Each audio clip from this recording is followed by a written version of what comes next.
Hoy se cumple medio siglo de los sucesos que se recuerdan como la masacre de Seiza. Era el retorno definitivo de Perón a la patria, se esperaba una enorme fiesta popular, no sé, casi 3 millones de personas movilizadas para recibir al general luego de su larguísimo exilio.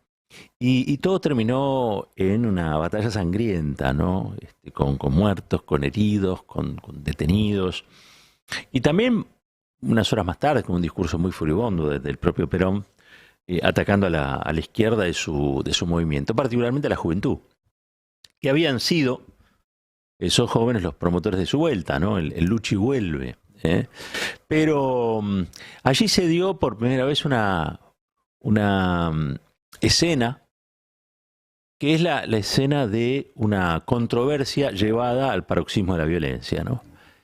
Y tenía condimentos de todo tipo, condimentos ideológicos, condimentos generacionales, condimentos históricos. Estamos hablando de un movimiento que había estado sometido durante 18 años, nada más y nada menos que a la proscripción, es decir, a la marginalidad, a la clandestinización, ¿sí? de su vida. Igual seguían existiendo los sindicatos y todos sabían que esos sindicatos eran peronistas.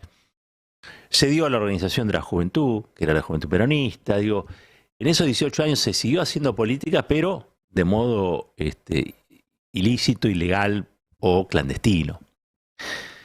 Todo ese torrente, tanto del movimiento obrero organizado como el de los jóvenes que quizá venían o provenían de familias gorilas, pero que se habían volcado al peronismo, generó un magma realmente raro, donde había peronistas de la primera hora y donde había peronistas recién arribados, peronistas más influidos, si se quiere, por los primeros dos gobiernos del peronismo, o de Perón, del propio Perón, y otros peronistas influidos por la Revolución Cubana, la Revolución Argelina, es decir, eso que en algunos denominan que se dio al interior del peronismo una lucha, una lucha de clases también, entre los sectores más de la izquierda del peronismo o sectores más volcados a la derecha o a la ortodoxia. Esto hizo eclosión allí el 20 de junio de 1973.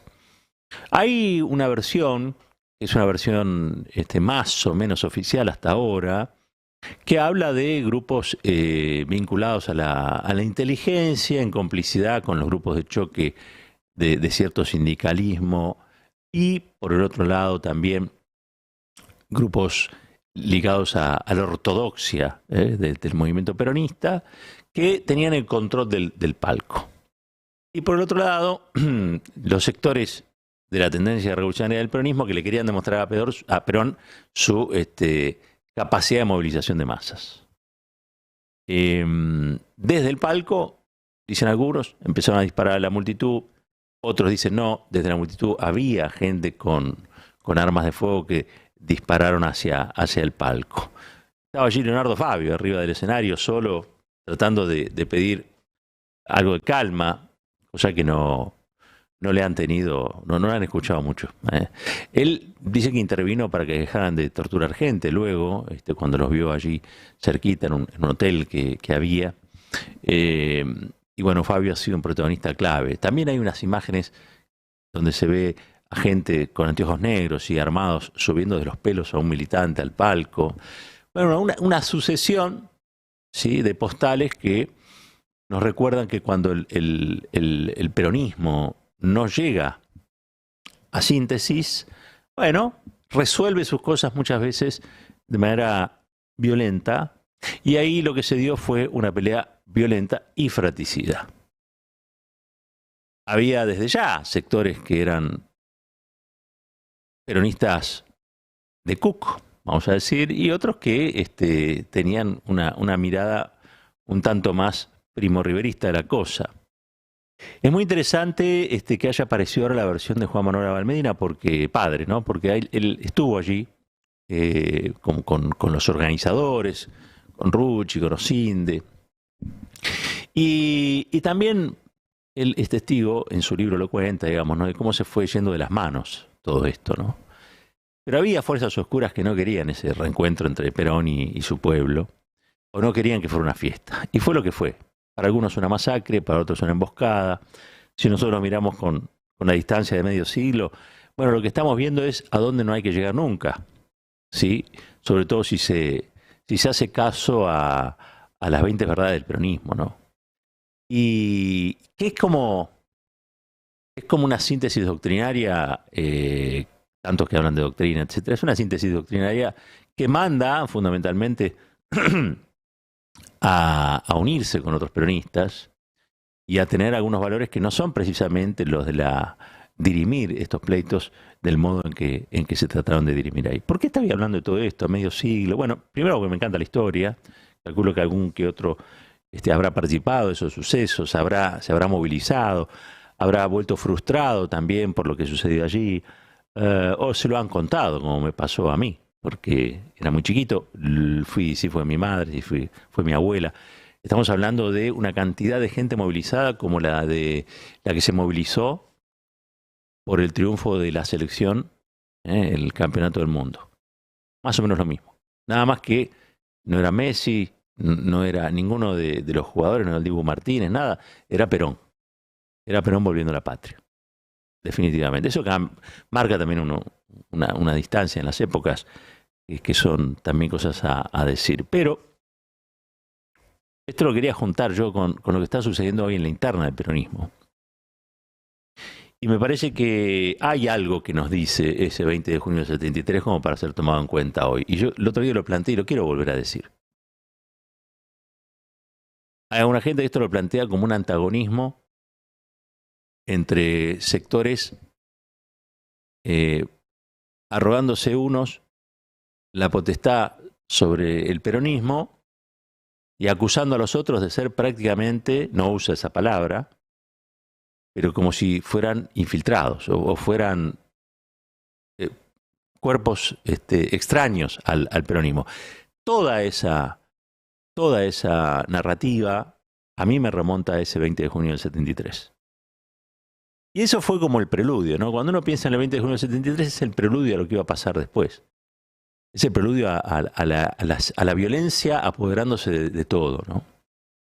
Y esa lucha fratricida, generando las grietas por donde iba a colar nada más y nada menos que el terrorismo de Estado, que azotó de igual modo, ¿no? a peronistas que eran peronistas más de izquierda, peronistas más de derecha. Los que no murieron, desaparecieron, fueron presos. Porque a fin de cuentas, el cambio de matriz económica que tenía como objetivo la dictadura cívico-militar necesitaba un peronismo dócil, entregado, mascota del poder, o un peronismo eliminado, un peronismo asesinado o desaparecido. Ustedes saben cómo se dieron las cosas. Hoy lo podemos decir, porque eso ya sucedió. Por lo tanto, ya sabemos qué fue lo que ocurrió. Y ocurrió que 30.000 compañeros y compañeras, en su gran mayoría peronistas, hoy no lo pueden contar, no pueden contar lo que pasó, son contados por otros y por otras, que tratamos de rescatar de aquellos tiempos, algo que sí me pareció de esa generación diezmada, maravilloso, esa juventud maravillosa, y es que querían comerse el mundo.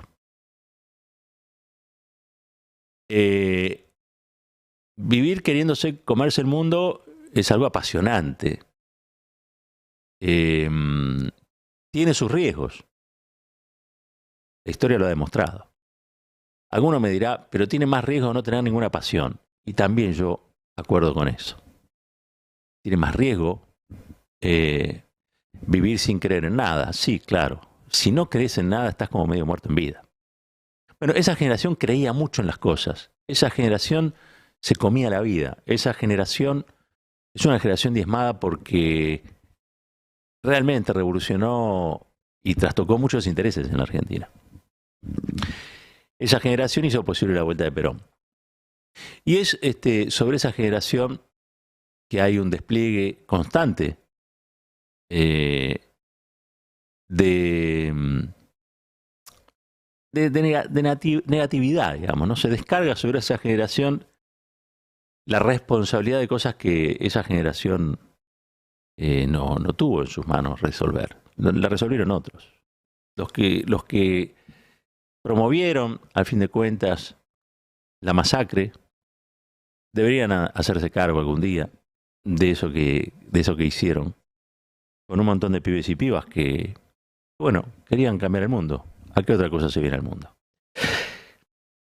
Estamos en plena interna de lo que es el espacio tan complejo que es el peronismo.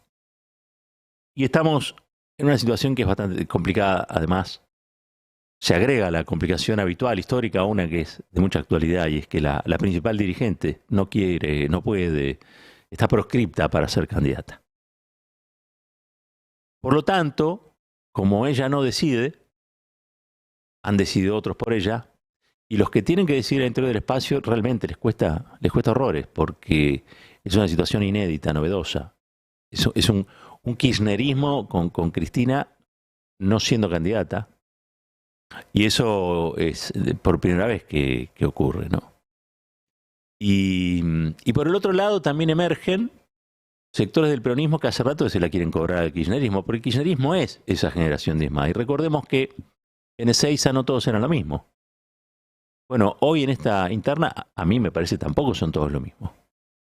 Lo bueno sería que se resolviera de un modo distinto, ¿no? Que no fuera mirar al otro como enemigo, o que no fuera la resolución por vía del macartismo, que no sea por vía de la violencia verbal o discursiva, que no se utilicen instrumentos que hoy son o están en manos del sistema, como el Poder Judicial, para dirimir cuestiones que se tienen que dirimir por ideas, se tienen que dirimir por liderazgo, se tienen que dirimir de cara al pueblo, sin que intervengan factores exógenos, ¿no?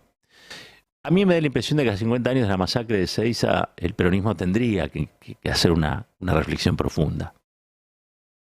Y en esa reflexión garantizar que los pleitos se resuelven de modo pacífico, si es que los hay, y asumir que siempre es mejor la unidad, pero no la unidad ni a cualquier precio ni a cualquier lado. Una unidad que le devuelva la dignidad perdida en estos salarios miserables al pueblo argentino, ¿no? Una dignidad que tenga que ver también con la soberanía política y fundamentalmente con la independencia económica que hoy no tenés. Porque el Fondo Monetario impone recetas que muchas veces no son las que el país necesita o quiere, o soporta, o puede soportar, digámoslo, ¿no? A mí me gustaría que se discutiera mucho sobre esas cuestiones al interior del peronismo y no tanto sobre reglamentos, porque si hay algo que es el peronismo, es un movimiento antirreglamentario, es un movimiento que vino para dar vuelta el país como una media. Es un movimiento que entró en la política argentina para que todo lo que se era concebido como normal pasara a ser obsoleto o desagradable. El peronismo trajo una realidad que es una realidad distinta y mucho mejor. El peronismo ha sido un movimiento de dignidad. Por lo tanto, yo quisiera que no se hablara tanto de la justicia electoral, de los reglamentos, que dejemos de hablar de los caniches de Perón y que hablemos de algo que es central en la mira del peronismo. Y es que, más allá de las candidaturas,